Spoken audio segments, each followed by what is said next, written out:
Bismillahirrahmanirrahim. Conseil et rappel. Toutes les louanges sont à Allah seul. Qu'Allah couvre d'éloges et salue notre prophète Mohammed, ainsi que sa famille et ses compagnons.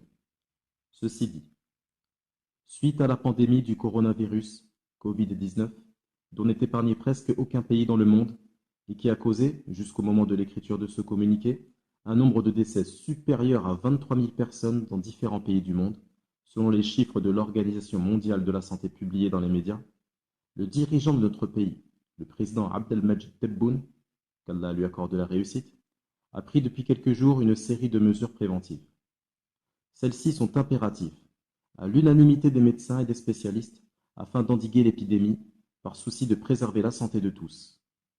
Parmi ces mesures, l'arrêt des déplacements et le confinement à domicile autant que possible, sauf en cas de force majeure ou de nécessité, l'interdiction des rassemblements et des contacts physiques, ainsi que d'autres mesures préventives jusqu'à en arriver à la suspension temporaire de la prière en groupe et celle du vendredi dans les mosquées, avec le maintien de l'appel à la prière.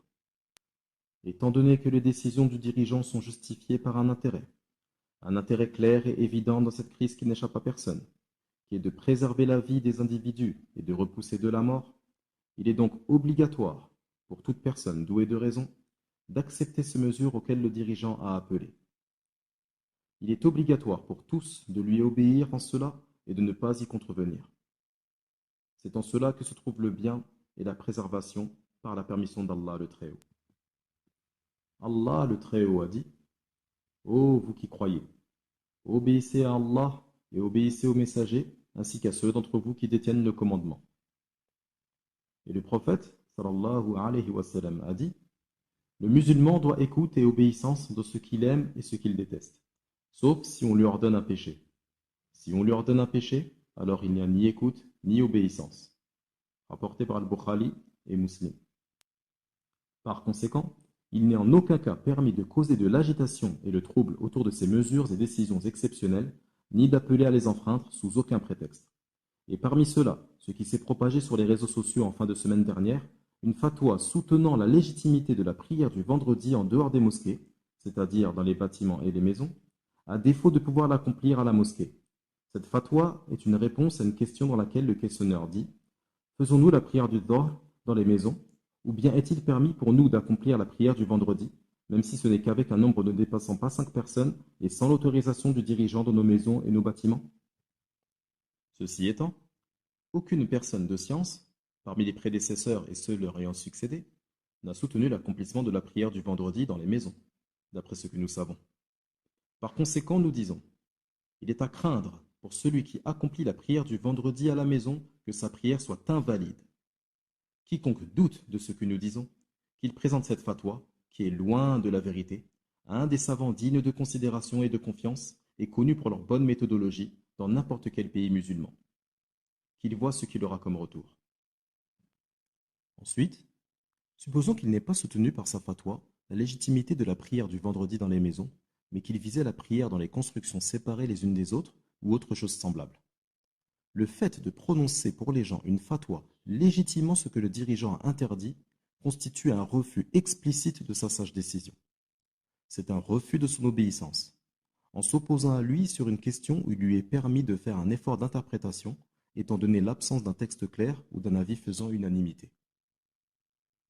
Aucune personne sensée ne doute que la décision du dirigeant est juste et conforme à la législation qui a été établie afin de préserver 5 choses essentielles: la religion, la vie, la lignée, les biens et la raison.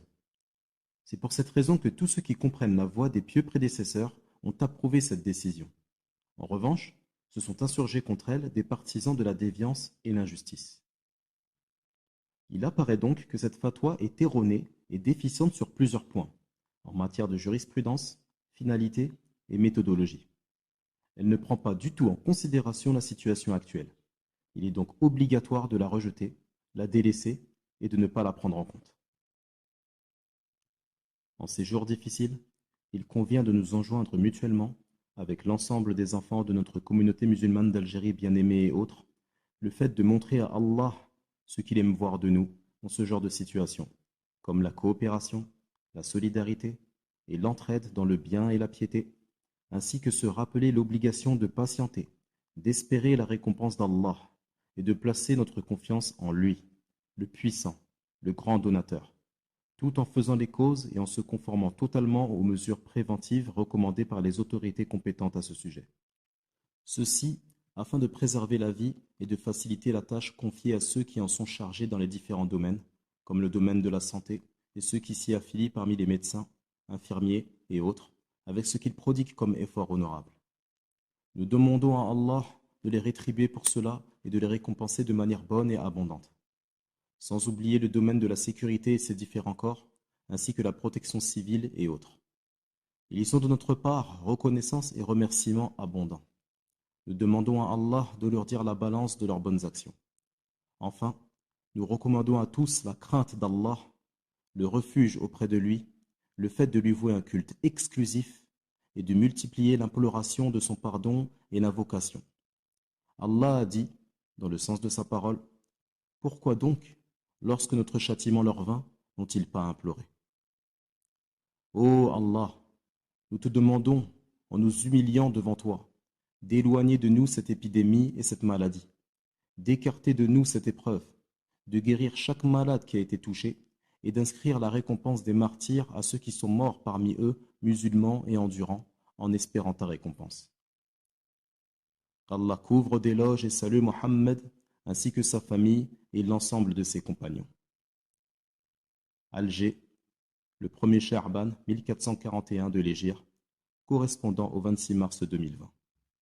Les signataires: le cheikh Abdelghani Awisset, le cheikh Azdin Ramadani, le cheikh Abdelhakim Dahas, le cheikh Dr Reda Bouchama, le cheikh Dr Abdelkhalek Mahdi, le cheikh Omar Al-Hajj Saoud, le cheikh Othman Aissi, le cheikh Tawfiq Amrouni.